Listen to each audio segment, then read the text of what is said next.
Graça e paz, gente querida, povo de Deus, tudo bem com vocês?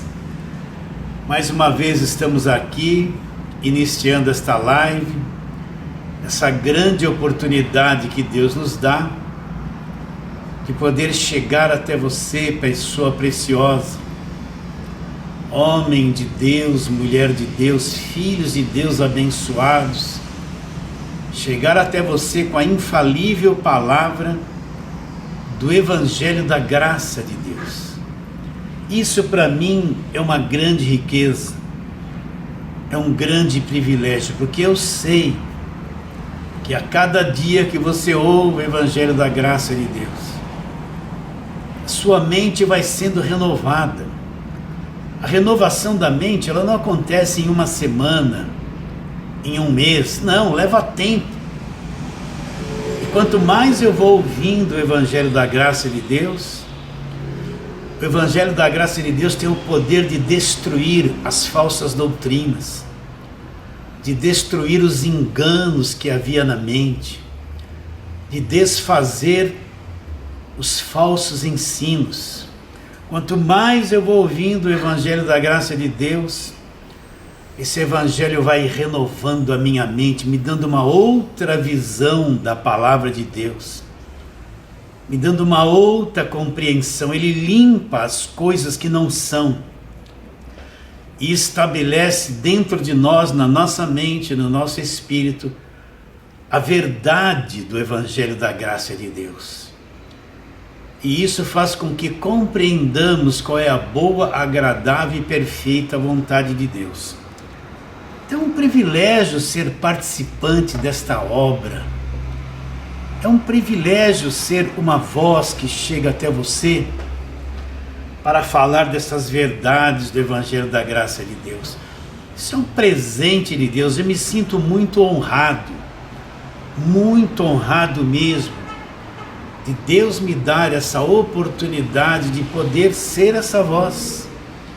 Quero declarar que eu vos amo muito, mesmo não vendo, não sabendo quem você é, eu não vejo você, mas eu poder chegar até você, me identificar com você.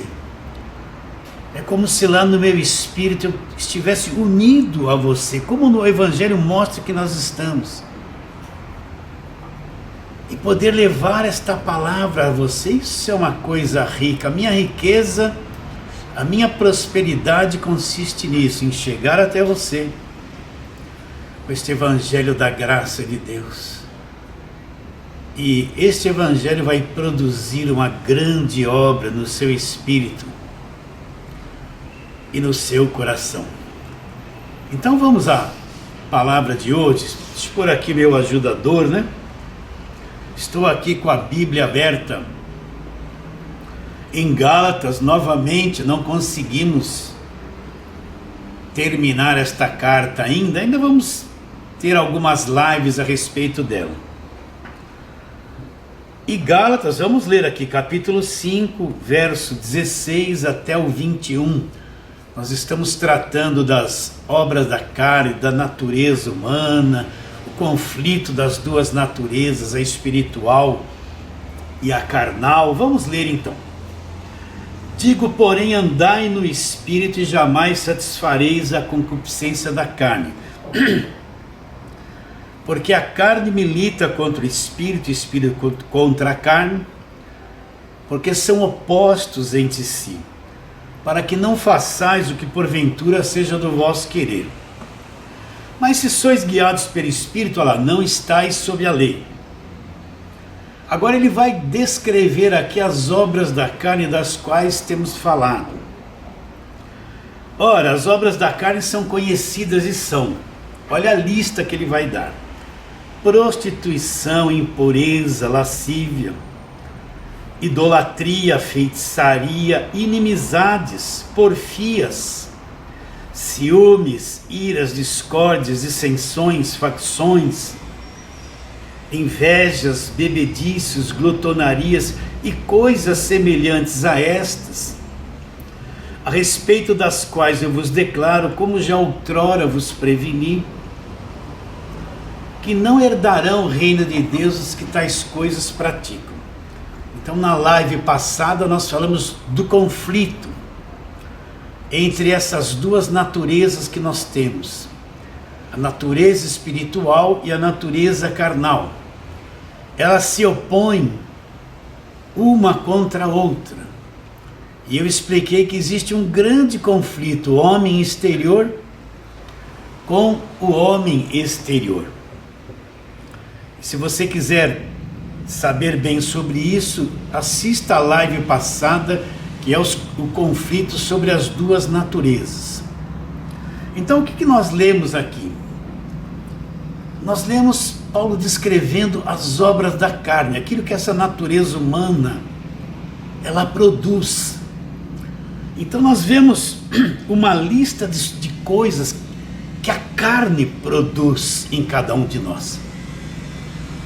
Entende? Ela produz, ela está programada para produzir a feitiçaria, para produzir a prostituição, a impureza, a lascívia, as inimizades, os ciúmes, as iras, as discórdias e todas as coisas mais. Entende? Agora, e a minha mente no meio de tudo isso? E a minha mente como fica? Como fica a minha mente no meio de todas essas obras da carne? Então vamos trabalhar um pouquinho, falar sobre a mente, para que a gente tenha a clareza de poder explicar como a nossa mente é influenciada por essas obras da carne. Então vamos aqui, Romanos capítulo 1. Romanos capítulo 1. Vamos ler aqui alguns versos. Verso 21 e 22. Diz assim: porquanto, tendo conhecimento de Deus, não o glorificaram como Deus, nem lhe deram graças. Antes se tornaram nulos seus próprios raciocínios, obscurecendo-se-lhes o coração insensato. Inculcando-se por sábios, tornaram-se loucos. O que Paulo está explicando aqui? Então, quando o homem pecou, ele comeu da árvore do conhecimento do bem e do mal. Nós já explicamos isso bastante em lives anteriores. Nós temos que entender que a mente do homem foi extremamente afetada. A mente do homem, ela foi destruída. Você pode ver que Adão, antes do pecado, ele deu nome a todo ser vivente que havia. Nós podemos ver que ele tinha uma inteligência grande, uma mente com uma capacidade extraordinária. Mas depois do pecado, a mente dele passou por uma alteração. A mente do homem, ela foi destruída com a entrada do pecado no mundo. Então nós temos que entender que a mente, ela foi muito afetada pelo pecado, ela foi totalmente destruída. Então Paulo está explicando que os homens se tornaram nulos nos seus próprios raciocínios.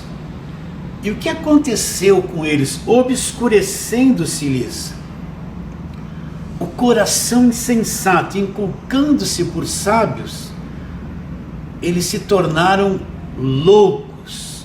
O que Paulo mostra? Que a mente do homem, ela foi obscurecida.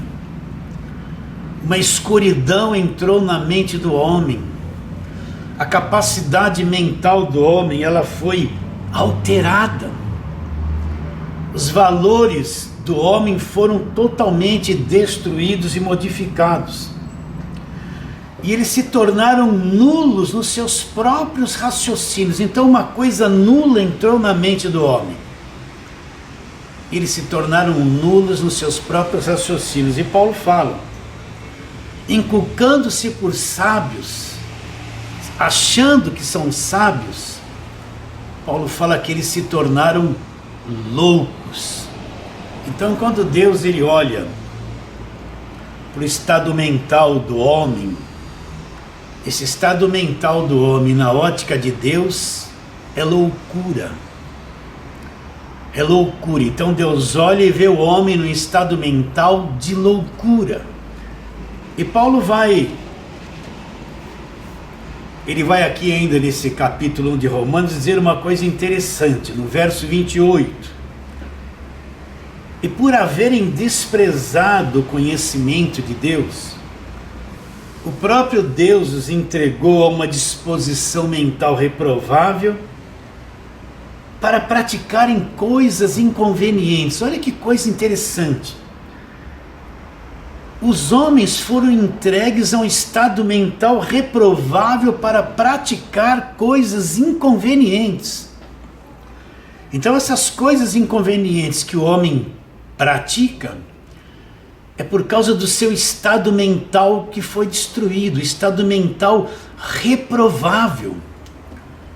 Então agora Paulo vai descrever um monte de coisas que esse estado mental reprovável leva o homem a praticar. Olha lá, ele vai dizer: cheios de toda injustiça, cheios de malícia, cheios de avareza, de maldade, possuídos de inveja,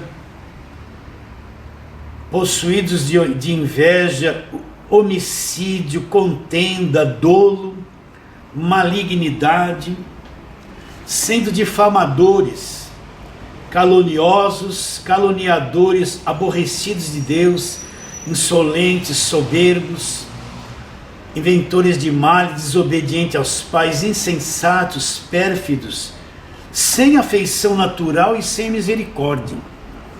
Então Paulo diz que esse estado mental do homem leva o homem a praticar todas essas coisas inconvenientes: o homicídio, a maldade, as invejas, a injustiça, a desobediência, sendo difamadores, presunçosos, soberbos.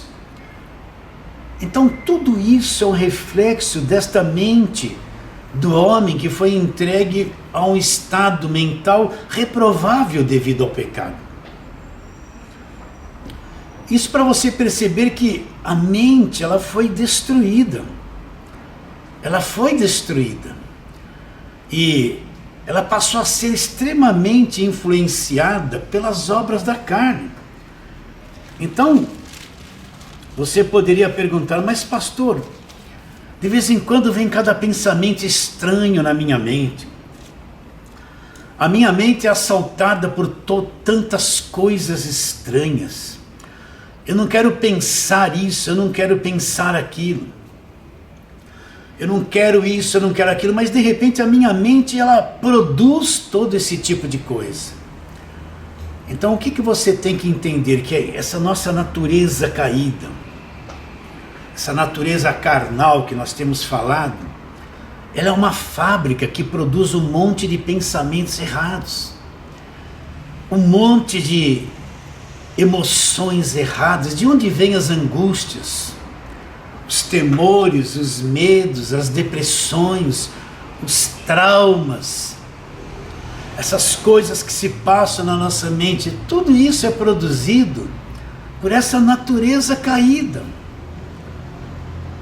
A nossa carne, ela produz um monte de emoções negativas. Ela afeta extraordinariamente. A nossa mente produz um monte de pensamentos destrutivos, negativos, que se manifestam através das obras da carne. E é isso que nós chamamos da mente carnal. O que é a mente carnal? É uma mente comandada, tudo aquilo que passa nela, tudo aquilo que ela pensa, as coisas que vêm sobre ela, os pensamentos negativos, os pensamentos de medo, pensamentos de discórdias, pensamentos de angústias, de depressão, tudo isso é produzido por essa mente carnal. A mente carnal, aliás, essa natureza carnal, essa natureza carnal influencia grandemente os pensamentos que temos. Influencia grandemente a nossa mente. Então você precisa descobrir isso. Assim, como você compra um celular, o que vem lá na caixinha do celular? Vem um manual.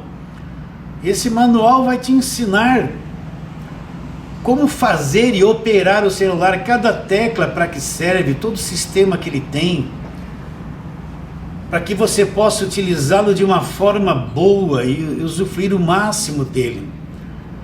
Entende? Então, a Bíblia é um manual, mostra como o homem funciona, como funciona a mente do homem, como é essa natureza caída do homem, as coisas que essa natureza caída do homem afetam a mente do homem.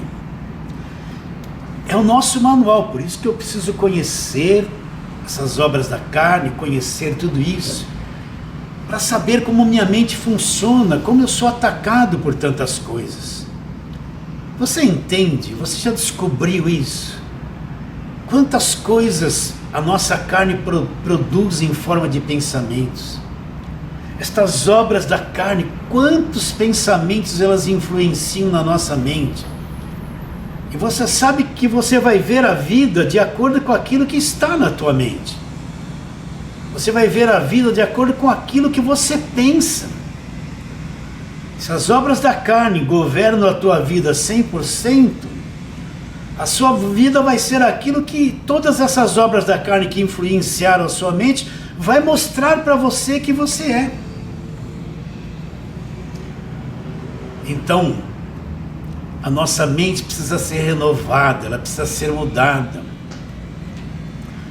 Ela precisa ser renovada com o conhecimento do Evangelho da Graça de Deus. Você está entendendo como as obras da carne influenciam a tua mente? Você está entendendo que a maior parte dos sentimentos que você tem que são negativos não são demônios. Eles são produzidos por esta natureza caída. Você já entendeu que a maior parte desses pensamentos de medo, de destruição, pensamentos ruins, eles são produzidos por essa natureza caída, essa natureza carnal. Eles são produzidos. Então, quando eu entendo isso claramente, eu vou ter facilidade de compreender por que minha mente é tão estranha. Porque eu sinto tantas coisas estranhas. Porque eu sinto medo, eu sinto desconforto, sinto insegurança, eu sinto um monte de coisas que às vezes querem me tirar da fé, querem fazer com que eu obedeça a instintos estranhos e malignos, que são esses instintos da nossa própria carne. Está bem claro isso? Você está me acompanhando? Eu quero ler agora aqui, segunda carta de Paulo aos Coríntios. Quero ler o texto aqui onde Paulo deixa isso bem claro. Segunda carta de Paulo aos Coríntios, capítulo de número 10. Nós vamos ver uma coisa interessante que Paulo fala a respeito da mente. Ele diz assim, segunda carta de Paulo aos Coríntios, capítulo 10, a partir do verso 13, ele diz: porque embora andando na carne, não militamos segundo a carne, porque as armas da nossa milícia não são carnais, e sim poderosas em Deus. Agora Paulo vai citar três coisas aqui importantes. São poderosas em Deus para destruir fortalezas, anular sofismas e toda altivez que se levante contra o conhecimento de Deus, levando cativo todo pensamento à obediência de Cristo. Então Paulo fala, olha, ainda que nós estamos andando na carne, as armas da nossa milícia, elas não são produzidas pela carne, né? Mas são armas poderosas em Deus para fazer o quê? Ele diz, destruir fortalezas, anular sofismas e toda altivez que se levanta contra o conhecimento de Deus. Do que Paulo está falando? Onde estão estas fortalezas, esses sofismas e estas altivez que se levanta contra o conhecimento de Deus? Paulo diz, levando cativo todo pensamento à obediência de Cristo. Então as fortalezas são aqueles pensamentos que há anos governam a nossa mente. São ensinos religiosos que foram postos na nossa mente. Aquilo se instalou de tal maneira na nossa mente que aquilo passou a governar, se tornou uma fortaleza. As fortalezas são aqueles sentimentos que nós sentimos há anos, que escravizam a nossa mente e geram em nós um monte de sentimentos, um monte de pensamentos. São aquelas coisas que foram tão arraigadas na nossa mente que a gente nem sabe, mas elas governam a nossa vida. Ensinos errados que caíram na nossa mente, ali se instalaram, e que nós acreditávamos naquilo seriamente. E hoje a gente começa a ouvir o Evangelho da Graça de Deus e nós descobrimos que aquelas coisas eram fortalezas que dominavam a nossa vida, que governavam a nossa vida, e que durante anos nós acreditamos, aquilo governou a nossa vida durante anos. Você entende que é uma fortaleza, são coisas antigas, ensinamentos errados, hábitos que a nossa mente possui, forma de pensar, forma de enxergar a vida, que tudo isso foi produzido por essa natureza terrena e se tornaram coisas na nossa cabeça tão estabelecidas, se tornaram fortalezas que passaram a governar a nossa vida durante anos. Vou aqui dar exemplo de uma fortaleza religiosa. A pessoa ficou anos num lugar dizendo que é obrigado a guardar sábado. Se não guardar sábado, você vai perder a salvação. Ela ouviu isso anos. Isso criou uma fortaleza na mente dela. Se ela pegar um pregador da graça que vai falar que o sábado acabou na cruz, que não tem mais necessidade de guardar sábado, que guardar sábado não contribui nada com a salvação, a fortaleza vai se manifestar e o que vai acontecer?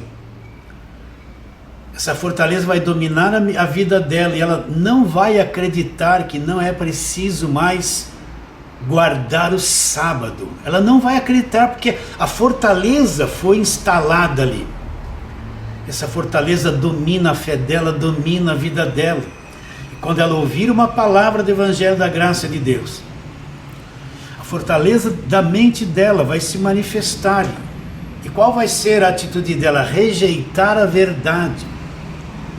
Porque a fortaleza produzida pelo falso ensino, produzida pela carne, está instalada na mente dela.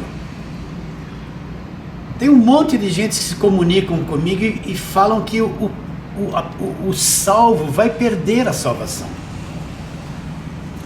E eles se baseiam em textos que não tem nada a ver com o Evangelho da Graça de Deus. Porque eles estiveram num lugar anos ouvindo que a salvação se perde. Mais uma fortaleza. E que se eu não praticar isso, se eu não praticar aquilo, se eu faltar um mês na igreja, eu vou perder a salvação. Se eu deixar de fazer essa obra, se eu deixar de fazer aquela obra, né? Se eu esfriar na fé, eu vou perder a salvação. Durante anos eles ouviram isso. Isso criou uma fortaleza religiosa na mente deles, produzida pela natureza humana, caída, religiosa. E durante anos isso tem governado a vida deles. Tem governado a fé deles. Eles acreditam piamente que se eles falharem em alguma coisa, eles vão perder a salvação. Eles não entendem que para o homem é impossível ser salvo por obras e manter a salvação por esforço próprio. Vamos recapitular. Efésios 2:8, porque pela graça sois salvos mediante a fé, isso não vem de vós, é um dom de Deus, não vem de obras para que ninguém se glorie. O homem não é salvo por obras, não é salvo por nada que ele faz. E quando ele é salvo pela fé em Jesus Cristo, ele também não tem condições de fazer nada para manter a salvação dele. É impossível para o homem manter a salvação, por isso que Deus salva o homem, e por saber que ele é incapaz de manter a salvação, Deus mantém ele salvo até o fim.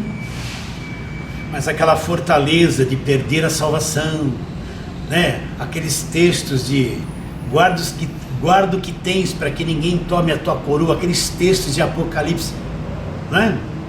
E outras coisas mais, foram anos postos na mente dele, que se ele não praticar a obra, não fizer aquele esforço, não fizer a campanha, não fizer o jejum, não fizer isso, não fizer aquilo, ele vai perder a salvação. Então, quando ele ouve a palavra da graça, que agora, pois, Romanos 8:1, nenhuma salvação existe, não há nenhuma salvação para aqueles que estão em Cristo Jesus. Quando ele ouve isso, a fortaleza religiosa, que há anos foi posta na mente dele pela natureza humana, pelo falso ensino, ela se manifesta. E qual vai ser a atitude dele?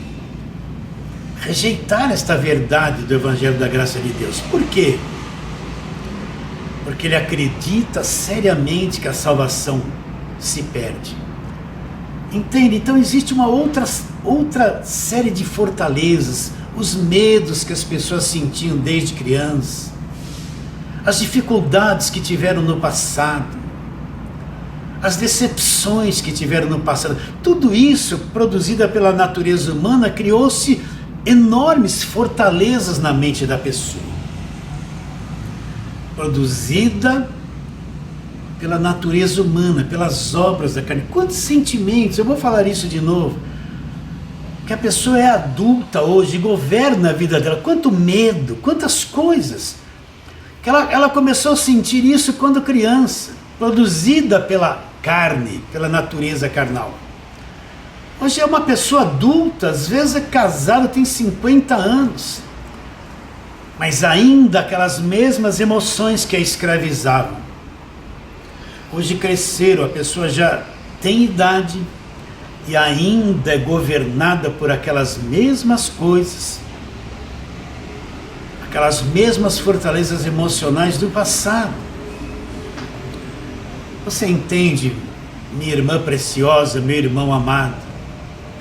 Essa natureza humana, ela cria um monte de pensamentos, ela cria religiosidades, feitiçarias, ela cria um monte de emoções desordenadas, doentes, que passam a dominar a nossa mente e passam a ser fortalezas que governam a nossa vida, que só o poder do Evangelho da Graça de Deus pode destruir e desfazer. E Paulo fala lá sobre destruir fortalezas, anulando sofismas. O que são sofismas? São coisas que a gente tem como se fosse verdade, e na realidade não são verdade, são sofismas. Não é? Trazidas pela vida, trazidas pela religião. E onde estão os sofismas? Estão na nossa mente também. Estão na mente também os sofismas. A pessoa acredita em certas coisas que não é verdade, mas para ela é verdade. Eu lembro, o meu pai, ele foi para a Segunda Guerra Mundial, eu sou filho de militar. Eu lembro que ele trouxe, ele passou por vários países, passou pela Itália, e ele trouxe um crucifixo benzido pelo Papa, porque meu pai era católico. E ele trouxe aquilo, ele veio da guerra, graças a Deus não aconteceu nada de mal com ele, né? E ele trouxe aquele crucifixo benzido pelo Papa. Eu lembro que eu era criança, ele veio e pôs aquilo na parede acima da minha cama ali, e nós, né, antes de dormirmos, punha a mão lá, fazia o sinal da cruz, né? Aquilo era uma coisa preciosíssima, o Papa tinha benzido aquilo. E quando eu encontrei o Evangelho, eu me converti a Jesus Cristo de todo o meu coração, comecei a aprender o Evangelho da Graça de Deus, aprender a palavra, eu vi que aquela coisa ali não significava nada. um crucifixo benzido pelo Papa. Aquilo não tinha valor espiritual nenhum. Aquilo não iria me proteger de nada, aquilo não acrescentaria nada na minha vida, aquilo não passava de um objeto de idolatria. E um dia eu peguei aquilo, pus no lixo e joguei fora, quando eu realmente me tornei cristão. Isso aí no comecinho da vida de fé. E meu pai, quando ficou sabendo daquilo, ele ficou muito bravo comigo. Que ele acreditava piamente que aquele crucifixo benzido pelo Papa que ele trouxe da Itália, aquilo era uma grande proteção, tinha um grande valor espiritual, e que aquilo iria proteger a gente. Meu pai tinha essa fortaleza na mente, um crucifixo benzido pelo Papa, ou melhor, um sofisma, acreditando que aquilo era verdade quando aquilo era mentira. Era mentira, são sofismas, acreditar em coisas. Por exemplo, a pessoa unge lá, uma rosa ungida. Vou mostrar para você de uma forma simples e clara o que é um sofisma. Aqui está essa rosa ungida, distribui isso lá na igreja que ela vai. Aí você chega para ela e fala assim: escuta, isso aí é uma rosa morta, é um botão de rosa, não tem nada de unção. Isso aí não vai te libertar de nada, isso aí não tem um pouquinho de Deus nessa rosa ungida. Joga isso fora, isso não vai resolver nada para você. O que ela vai fazer? Você quer ver o sofismo? Não, essa rosa aqui é consagrada. Lá na minha igreja consagraram essa rosa eu vou pôr em casa, ela vai libertar todo o mal da minha família. Você fala a verdade para ela, mas o sofismo, aquilo que ela aprendeu errado, que não é verdade, mas para ela é, esse sofisma vai se manifestar, e ela vai se abraçar com aquela rosa e vai fazer justamente aquilo, porque ela está crendo numa coisa que não é, como se fosse a realidade. Então isso é um sofisma, é acreditar numa mentira e deixar a verdade de lado. E Paulo fala também sobre a altivez que se levanta contra o conhecimento de Deus. O que é uma altivez que se levanta contra o conhecimento de Deus? Você tem que entender o seguinte: está escrito no Evangelho, é verdade. Não está escrito no Evangelho, nas cartas de Paulo, não é verdade. A base da nossa fé é o que está escrito, não é o que uma pessoa acha, o que ela sente, ou que alguém revelou para ela, ou que ela estava dormindo, viu alguma coisa. Não, isso não nos interessa. Entende? Nós vivemos pela fé no que está escrito no Evangelho da Graça de Deus. Isso é a nossa vida. Não importa o que eu sinto, o que eu acho. Eu posso sentir coisas boas, eu posso achar que aquilo é bom, mas se não está escrito, mesmo sendo bom, não me interessa, não faz parte da minha fé. Eu não vou acreditar em coisas só porque elas são bonitas e agradáveis, mas não estão escritas no Evangelho da Graça de Deus. Então o que é uma altivez? É quando eu tenho a minha opinião própria, eu sinto coisas de um jeito, eu quero que esse conhecimento esteja acima daquilo que está escrito na Palavra de Deus. Então não importa a minha opinião, o que eu acho, o que eu senti, o que é bonito, uma boa educação disso, uma boa palavra daquilo. Nenhum conhecimento humano produzido pela carne pode estar acima do conhecimento daquilo que está escrito. Nada pode ser mais importante e superar aquilo que está escrito no Evangelho da Graça de Deus. Então o que é um sofisma? São opiniões próprias, interpretações próprias, o que a pessoa acha, coisas que estão na mente dela, e que ela quer pôr acima daquilo que está escrito no Evangelho da Graça de Deus. Ela quer que prevaleça o pensamento dela acima daquilo que está escrito no Evangelho da Graça de Deus. Você está entendendo tudo isso, olha, essas fortalezas, esse sofisma, essa altivez que se levanta contra o conhecimento de Deus? Essa altivez que se levanta contra o conhecimento de Deus, que é isso que temos falado, a opinião própria, a sabedoria própria da pessoa, o que ela acha, que quer pôr acima daquilo que está escrito na palavra de Deus, Paulo fala: as armas da nossa milícia não são carnais, são poderosas em Deus, olha lá, para destruir fortalezas, anular os sofismas e toda altivez que se levanta contra o conhecimento de Deus. Todas essas altivez, sofismas e fortalezas são produzidas pela obra da carne. Então Paulo fala: levando cativo todo o pensamento à obediência de Cristo. O que ele está dizendo? Que eu, tendo conhecimento do Evangelho, eu vou levar cativo, eu vou aprisionar essas fortalezas, eu vou aprisionar esses sofismas, eu vou aprisionar a altivez, levando cativo todo o pensamento à obediência de Cristo. O que é a obediência de Cristo? É eu me sujeitar ao que está escrito no Evangelho da graça de Deus. Você entende isso, meu irmão querido, minha irmã querida? Tudo isso para explicar para você que esta natureza humana caída, esta coisa chamada carne, ela produz tanta coisa, influencia tanta a mente das pessoas, cria tanto pensamentos, cria tanto ponto de vistas, né? E vamos em frente. Agora vamos ali para Colossenses capítulo 2. Colossenses capítulo 2, nós vamos ver uma coisa interessante aqui. Paulo diz assim, no verso 18: ninguém vos domine ao bel prazer. Outra tradução está assim: ninguém se faça árbitro contra vós outros, olha lá, pretextando humildade, culto dos anjos, baseando-se em visões, enfatuado sem motivo algum na sua mente carnal. O que Paulo está dizendo? O que aconteceu nos Colossenses? Entraram aquelas pessoas na igreja dos Colossenses, sabe aquelas pessoas que elas veem tudo?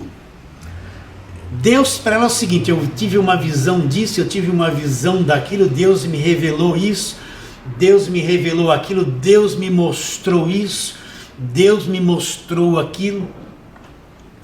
Então Paulo está dizendo: ninguém domine a tua vida, entende?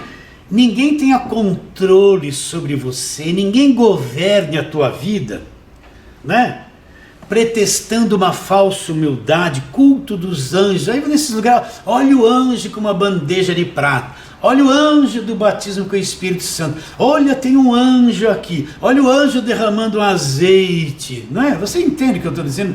Talvez você não tenha passado por um lugar assim, mas eu sei que existe muito disso. Eu vim de um meio assim. Culto dos anjos. Baseando-se em que essas pessoas fazem isso? Olha lá. Baseando-se em visões, elas veem tudo. Elas têm um monte de visões. Enfatuados sem motivo algum na sua mente carnal. Então ele está dizendo que esta mente carnal, essa mente influenciada pelas obras da carne, por essa natureza humana, se nós formos ver ali Gálatas capítulo 5, você vai encontrar duas coisas interessantes que a carne produz, que é a obra da carne. Ele fala assim, ó,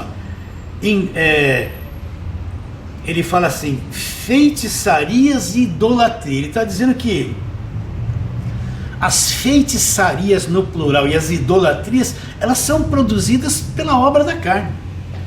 Então Paulo aqui em Filipenses está dizendo o seguinte: olha, ninguém pode governar a tua vida, ninguém pode administrar a tua vida baseando-se em visões produzidas por uma mente carnal. Então a carne influencia tanta mente das pessoas religiosas e que produz imaginações, produz visões. Elas veem coisas, elas pensam que é Deus, mas é uma mente carnal dominada pelas obras da carne que produz esse monte de visões, esse monte de imaginações, esse monte de falsas profecias. Você não vê nos dias de hoje, no YouTube aparece direto um monte de mulheres falsas profetas. Elas veem tudo. Aí elas vêm assim, Deus tem uma palavra para você, Deus manda te dizer, é forte o que Deus vai fazer na sua vida. Tem uma aí que já foi para o céu, foi para o inferno, viu pessoas no céu, viu pessoas no inferno, e vê tudo, e todo o que ela prega é baseado naquilo que Deus mostra de madrugada para ela. Tudo isso é produto dessa feitiçaria produzida por esta mente carnal. Essas pessoas estão tão dominadas por esta mente religiosa, carnal, que produz esse monte de visões, de ilusões, de imaginações. Elas pensam que é Deus falando. Então elas ficam dando recado, Deus manda te dizer, ficam dando falsas profecias, ficam revelando coisas dos outros, dizendo que é a voz de Deus. Ficam revelando as profecias de final de ano, que vai acontecer isso, vai acontecer aquilo. Olha agora com essa pandemia, o que tem dessas mulheres no YouTube falando besteira. Você sabe que só falam besteira, tudo isso produzido por uma mente carnal. Você entende essa linguagem? Você entende isso que eu estou dizendo? Então você poderia perguntar, pastor, então quer dizer que essas obras da carne influenciam tanto a mente, religiosamente também falando? É possível a mente estar tão possuída pelas obras da feitiçaria, idolatria da carne, que essas pessoas passam a ver coisas, exatamente isso. A maior parte dessas profetadas é produzidas pela feitiçaria da carne, aquilo que elas têm profetizado, revelado sobre a vida dos outros, controlado a vida dos outros. É a mente carnal que Paulo fala. Então Paulo diz, ninguém vos domine ao bel prazer. Você percebe que essas pessoas dominam a vida dos outros? Você tem uma liderança, seja lá quem for, que está atrás de um púlpito, que fala que tem o dom de revelação, e começa a revelar um, revelar outro, revelar aquilo, vai ficar uma fila de gente para ela impor as mãos e orar, para Deus se revelar alguma coisa do futuro. Essas pessoas não têm nenhum fundamento no Evangelho da Graça de Deus, no que está escrito. Mas elas gostam de pessoas que querem falar o futuro. Se tem alguém assim atrás de um púlpito que revela, a igreja dele vai encher. Ele vai dominar a vida de todas as pessoas. Toda hora vai estar vendo alguma coisa, tendo a visão disso, visão daquilo. Vai dizer que o Espírito de Deus levou ela em tal lugar e ela viu, levou ela para outro lugar e ela viu. Vai revelar a vida das pessoas, vai controlar a vida de todo mundo. Baseado em que? Nas visões da mente carnal, um produto das obras da feitiçaria, da idolatria. Eu fui pentecostal, já vivi nesse meio. Então a maior parte do pentecostalismo só vive de revelação, de visão, de profecia. Deus mostrou, eu vi, eu enxerguei, e treme o corpo, e vem aquelas línguas estranhas. Mal eles sabem que estão afundados nessas obras da carne, estão com a mente carnal cheio de visões falsas, de coisas mentirosas, e vivem a sua vida de fé baseado nisso. Então Paulo fala, ninguém domine a tua vida, ninguém tenha controle sobre você, ninguém te domine ao bel prazer, baseado em visões, revelações produzidas por uma mente carnal. O que é a mente carnal? É aquela mente que foi formada pelas obras da carne, pela religiosidade da carne, por aquilo que a carne produziu na mente, a mente carnal, escravizada por aquilo que a carne produziu. Então ninguém pode dominar a tua vida, ninguém pode te controlar, dizer o que você vai fazer ou não vai fazer, baseado-se em visões produzidas por uma mente carnal. A mente carnal produz toda essa feitiçaria e essa idolatria produzida pela carne. No Evangelho da Graça de Deus, ninguém manda em ninguém. Eu, como pastor, tomo muito cuidado para nunca ter a mínima coisa que eu fale para controlar a vida de quem quer que seja. Eu não controlo a vida de ninguém aqui. Aqui eu mostro que todo mundo é livre, tem que pensar, tem que ser inteligente, tem que conhecer o Evangelho da graça de Deus e viver pela sua própria fé. Aqui não tem dependência de nada. Você entende o que eu estou dizendo? Todo mundo tem que exercitar a sua fé, acreditar, viver pelo Evangelho da graça de Deus, ir para frente, progredir. Agora, geralmente, esses que têm a mente carnal religiosa, eles dominam a vida das pessoas, exploram financeiramente as pessoas, e mal eles sabem que tudo isso é o produto de uma mente em trevas, uma mente carnal. Aí você pode perguntar, nossa pastor, isso é uma coisa estranha. E agora, como é que eu vou fazer? Eu tenho que ser liberto do que a carne projetou na minha mente. Essas coisas têm que morrer na minha vida. E aí Paulo, em Romanos capítulo 12, nós já falamos muito isso aqui, ele diz isso aqui, que nós vamos ler, Romanos 12, verso 1 e 2, ele diz assim: rogo-vos, pois, irmãos, pelas misericórdias de Deus, que apresenteis o vosso corpo por sacrifício vivo, santo e agradável a Deus, que é um culto racional, um culto com inteligência. O que ele diz para nós fazermos com o nosso corpo? Apresentá-lo a Deus como um sacrifício vivo, não viver pelas obras da carne, não estarmos escravizados debaixo das obras da carne, escravizados pela natureza humana. Nós vamos falar isso na live que vem. Agora no verso 2 ele mostra uma coisa extraordinária. Ele diz: e não vos conformeis com este século. O que é se conformar? É ter a mesma forma, o mesmo modo de pensar. Uma irmã vai fazer um bolo de aniversário para o filho dela.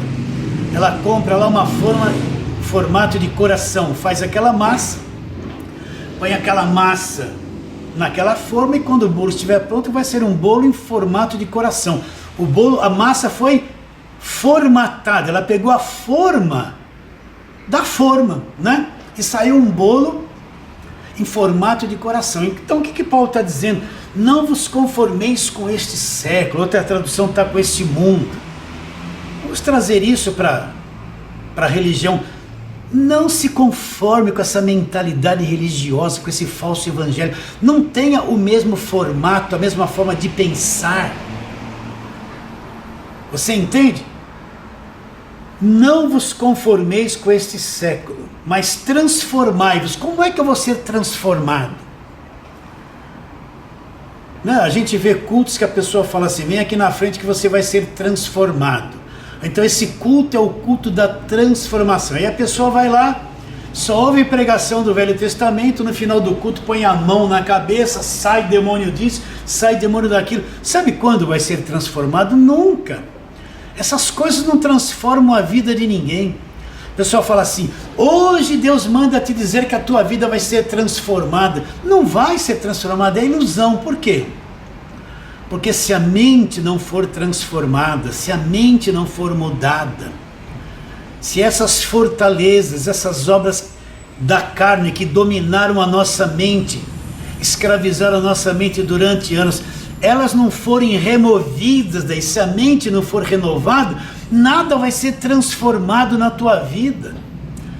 Para que alguma coisa se transforme na tua vida, tua mente tem que ser transformada. Olha a importância da mente na tua vida de fé, na tua vida de seguidora do Evangelho da graça de Deus. Então ele diz: e não vos conformeis com este século, mas transformai-vos pela renovação da vossa mente. Então, como é que a minha mente vai ser transformada, pastor? Eu preciso ir ouvindo o Evangelho da graça de Deus. Eu falo isso sempre aqui. Quando a gente chega, a gente crê em Jesus Cristo de todo o coração, nós somos nascidos do alto, nascidos do Espírito. Isso acontece no nosso espírito, não na nossa mente, na nossa carne. Então a gente traz um lixo de todos os anos que nós vivemos, sem conhecer o Evangelho da graça de Deus. Agora eu acreditei, Jesus Cristo é verdadeiro, eu sou filho de Deus, estou salvo. Mas eu não conheço nada do Evangelho da graça de Deus. A minha mente ainda está no estado de dormência, obscurecida. Se eu cair no lugar que se prega o Evangelho da graça de Deus, minha mente vai ser liberta disso.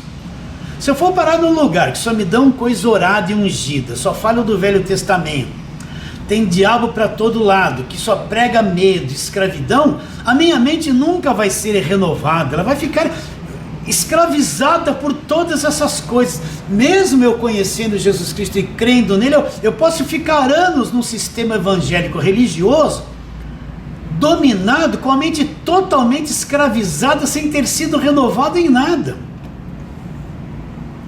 Agora, se eu for parar num lugar que se ensina o Evangelho da graça de Deus, que prega o Cristo crucificado, a obra da cruz perfeita, que ensina a salvação pela graça, então o que vai acontecer? Na medida que eu chego lá com a mente bruta, é que nem um diamante. Quando a pessoa descobre o diamante, ele vem sujo, fosco, ele não vem com aquele brilho todo, ele vem opaco, uma crosta estranha em volta dele.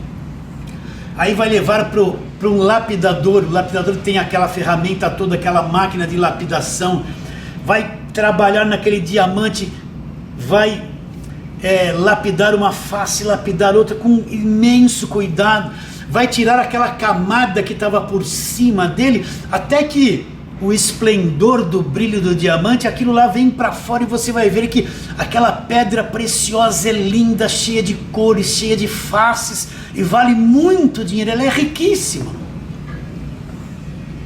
Mas precisa ser lapidado para tirar para fora o brilho que havia naquela pedra preciosa, naquele diamante. É a mesma coisa o Evangelho da graça de Deus. Ele vai lapidar a nossa mente, ele vai tirar a crosta errada. Ele vai tirar o que as obras da carne produziram em formas de pensamento, em formas de sentimento, os medos, as depressões, as tristezas de anos, a falsa religiosidade. Conforme eu vou ouvindo o Evangelho da graça de Deus, ele vai lapidando, tirando aquelas coisas de cima. E o brilho da mente de Cristo, o brilho do novo conhecimento que estava lá oculto no nosso espírito, desde antes da fundação do mundo, ele vai começar a aparecer. Então a minha mente vai começar a ser renovada, o lixo vai sendo tirado da minha mente. Aqueles 30 anos que eu vivi debaixo de uma igreja de lei, só pregando obras, aquela coisa toda, aquilo que estava de 30 anos na minha mente, vou começar a ouvir o Evangelho da graça de Deus, aquilo começa a lapidar, raspar e vai tirando tudo aquilo que há anos estava escravizado na minha mente. Você entende essa linguagem? Só o Evangelho da graça de Deus tem o poder de lapidar. Só o Evangelho da graça de Deus tem o poder de limpar a tua mente como um agente de limpeza. Só o Evangelho da graça de Deus é que vai renovar a tua mente, tirar a velha forma, vai tirar as trevas que estavam ali, vai tirar a destruição que estava ali e vai fazer com que as coisas gloriosas apareçam. Só o Evangelho da graça de Deus tem o poder de renovar a tua mente. Agora, essa renovação não é questão de um dia, são anos que eu tenho que ficar em cima das cartas de Paulo. As próprias cartas vão se renovando. São anos que eu tenho que ficar ouvindo o Evangelho da graça de Deus com paciência, trabalhando e ouvindo, deixando o Evangelho da graça de Deus tirar aquelas fortalezas, os sofismas, as altivez que foram produzidas ali pela minha natureza carnal, religiosa. Por isso eu tenho uma preocupação, porque eu vejo que isso é uma coisa muito delicada. E às vezes eu posso vir aqui e falar coisas que vão te atrapalhar. Tem um monte de coisas sendo pregadas como o Evangelho da graça de Deus que estão atrapalhando, estão confundindo as pessoas. Ao invés de renovar a mente, tiraram umas coisas e puseram outras, que não é o Evangelho da Graça de Deus. Por isso, ao vir aqui, eu tenho que ter muito cuidado para não falar nada, não querer pregar coisas que venham atrapalhar a renovação da tua mente. Então, a renovação da mente não acontece em um dia, uma semana. Leva tempo, eu vou ouvindo, e ela vai tirando todo aquele lixo que a carne produziu na minha mente, toda a religiosidade, toda a falsa doutrina, toda a impressão que a carne trouxe e imprimiu na minha mente desde o passado. Eu vou ouvindo o Evangelho da Graça de Deus e a minha mente vai se tornando uma coisa nova. A mente de Cristo vai aparecendo, vai brilhando. A mente de Cristo é o Evangelho, a minha mente vai estar em sintonia com o Evangelho da Graça de Deus, crendo como está escrito, como diz que é o Evangelho da Graça de Deus. Olha que coisa linda, quantas pessoas entram em contato comigo e falam: pastor, eu estou entendendo. Quantos testemunhos de pessoas que falam: vivi 25 anos em tal lugar, vivi 30 anos, eu vivi 10 anos, vivi 5 anos, era infeliz, eu tinha que falar positivamente, tudo vai bem, de vitória em vitória, oh glória, né? Mas lá por dentro não era assim. Ele foi ouvindo esse arroz com feijão que a gente prega, ouvindo esse leitinho, e foram despertados para o Evangelho da Graça de Deus, acordaram, e vive hoje numa alegria, num regozijo, numa felicidade. E olha que alguns viviam debaixo daquelas igrejas de lei que proibia mulher de cortar cabelo, roupa, não podia usar essa roupa, o homem não pode fazer isso, aquela proibição, aquela falsa santidade, aquele monte de obras de escravidão que não é evangelho, é asceticismo. Então, a renovação da mente, ela vem com o tempo, conforme eu vou ouvindo o Evangelho da Graça, ouvindo o Evangelho da Graça, ouvindo o Evangelho da Graça. Eu tenho que aprender sobre cada carta de Paulo, esmiuçá-la. Presta atenção, não se preocupe com coisas do tempo do fim, não se preocupe com os ensinos da velha aliança, não se preocupe com o Apocalipse, não se preocupe com essas coisas, porque você está começando agora no Evangelho da Graça, vai encher a tua mente de medo e preocupação, não é necessário isso. Se preocupe sim em pegar cada carta de Paulo e trabalhar intensamente. Deus vai abrindo o teu entendimento, vai iluminando os olhos do seu coração, vai lhe dando graça. E a transformação, ela vem de dentro para fora. Não é uma questão de parar com isso e continuar com aquilo dentro de mim. Não, a transformação vem do teu espírito para fora. De dentro para fora. O Evangelho é de dentro do teu espírito para fora, não é de fora para dentro. O sistema quer que as pessoas sejam transformadas, proibindo elas de fora, tudo lá fora, mas não trata do espírito delas. No Evangelho da Graça de Deus é outra coisa, é de dentro para fora. Tudo acontece no meu espírito e vai ser expresso do lado de fora. Vai se expressar, se externar. A vida interior, ela vai se externar.